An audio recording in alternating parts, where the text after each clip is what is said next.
Welcome, viewers, to Full Record Jacket with Phil and, my lad.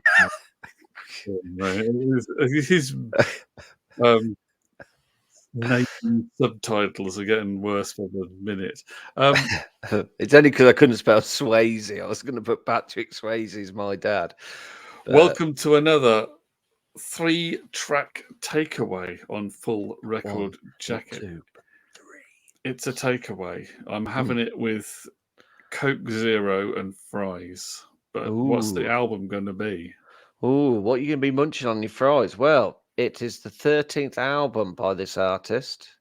Crikey. Released on September the 30th, 1997. 30th studio album, not 13th. Bit of a long-termer, this artist. A long-term. He's been around a while.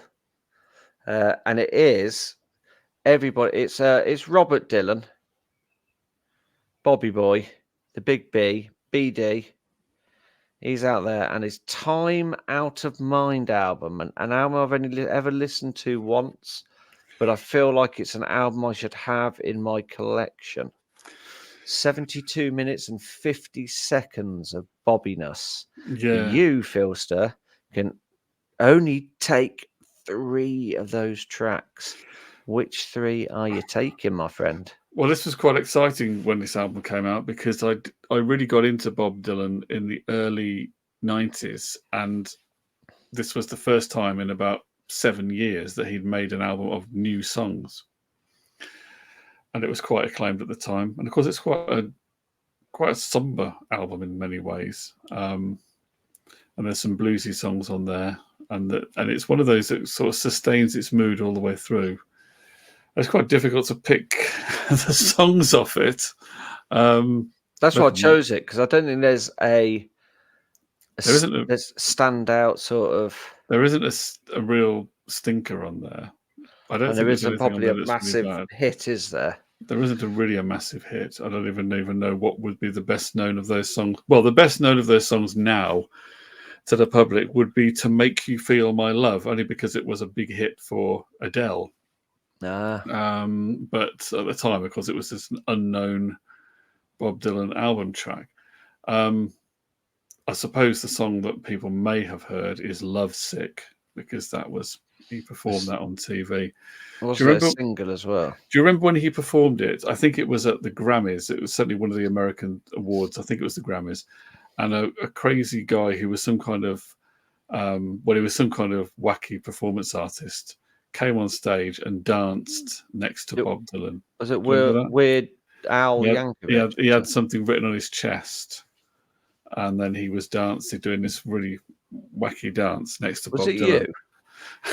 And some people thought it was, part of they thought it was part of the act. It wasn't. But Dylan just sort of looks up or glances at the guy and then just carries on. He is totally unfazed by him, and he was taken off by security, I think, midway through the song. If you look at you just look at Bob Dylan stage invasion dancer Grammys, you'll find it on there, on YouTube. Okay, what song? First off, Phil, they want to be finding us on YouTube, which if they're watching this, they already have. So that makes no sense whatsoever. So I'm going to shut up. Yeah. What are your 3 tracks?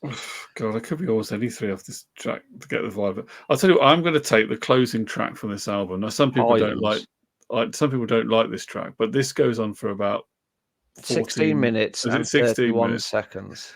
This is just a bit like a JJ Cale kind of thing. It's like a bit JJ. This is the sound. It's just got that sort of sound to it. And Dylan just tells this story about himself.